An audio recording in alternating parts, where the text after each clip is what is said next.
রাজনীতিতে সব মানুষই যে কড়া ডান বা কড়া বাম তা নয়। অনেকেই নিজেদেরকে বলেন তারা মাঝামাঝিতে, অর্থাৎ তারা সেন্টারে বা সেন্ট্রিস্ট।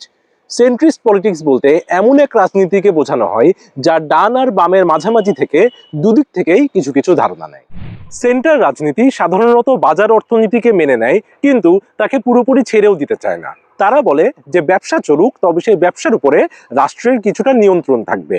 ধনী ধনীই থাকবে, তবে গরিবের জন্য কিছু সেফটি নেট থাকবে। অর্থাৎ একদম পুরোপুরি পরিবর্তন নয়, আবার একদম স্থিতাবস্থাও নয়, এক ধরনের সমঝোতা। বামপন্থী দৃষ্টিতে সমস্যা এখানেই। সেন্ট্রিস্ট রাজনীতি বড় কাঠামোগত বৈষম্যকে অনেক সময় স্পর্শই করে না। তারা লক্ষণ ছাড়াই রোগের মূল কারণ নয়। তাই ধনী শ্রেণী, কর্পোরেট শ্রেণী বা পুরনো ক্ষমতার কাঠামো অক্ষতই থেকে যায়। আবার বাস্তবতা হলো, অনেক দেশেই সেন্ট্রিস্ট রাজনীতি অনেক জনপ্রিয়, কারণ একে অপেক্ষাকৃত নিরাপদ মনে হয়। অনেকেই বড় পরিবর্তনকে ভয় পায়, সেন্টার সেই ভয়কেই আশ্বাস দেয়। তাই ডান বামের মাঝখানে যারা, তারা চরম অবস্থান এড়িয়ে চলে। প্রশ্ন হলো, এই মাঝখান কি সত্যিই নিরপেক্ষ, নাকি নীরবে ক্ষমতা কাঠামোকে টিকিয়ে রাখার একটি কৌশল?